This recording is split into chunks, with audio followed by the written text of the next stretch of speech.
Janasena party Vijayawada పశ్చిమ నియోజకవర్గ incharge Pothina Venkata Mahesh ఆధ్వర్యంలో ఇంటింటికి రాబోయే మన జనసేన ప్రభుత్వ కార్యక్రమాన్ని ఘనంగా నిర్వహించారు.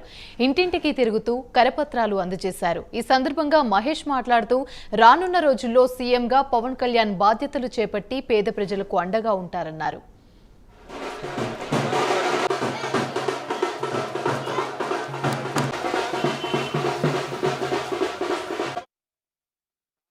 ఎవరు కూడా జగన్ గారి ప్రభుత్వంలో బతకలేం.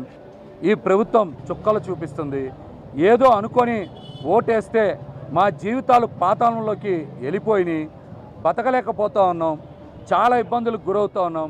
బయటికి చెప్పుకోలేకపోతూ ఉన్నాం. మా జీవితాలు చాలా చాలా నరకప్రాయంగా ఉన్నాయి. ఎన్నడూ లేనటువంటి దుర్భర పరిస్థితులు జగన్ గారి పాలనలో చూస్తూ ఉన్నాం. ఈ పాలన మాకొద్దు అని ప్రతి ఒక్కరు కూడా మాకైతే తెలియజేస్తున్నారు. ఇందులో ముఖ్యంగా మహిళలైతే అసలు మాకు పథకాలు ఇవ్వడం వలన వచ్చేటువంటి ప్రయోజనం లేదు. ఈ చేత్తో ₹1 ఇచ్చి మరొక చేత్తో ₹100 గుంజేస్తున్నటువంటి ఈ దిక్కుమాలిన ప్రభుత్వం మాకు వద్దని చెప్తా ఉన్నారు.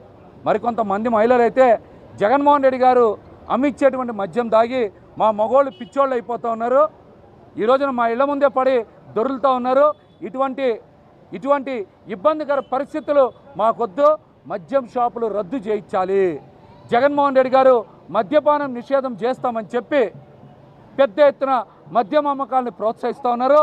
మహిళల్ని మోసం చేసినటువంటి దుర్మార్గమైనటువంటి వ్యక్తి జగన్మోహన్ రెడ్డి గారని మహిళలు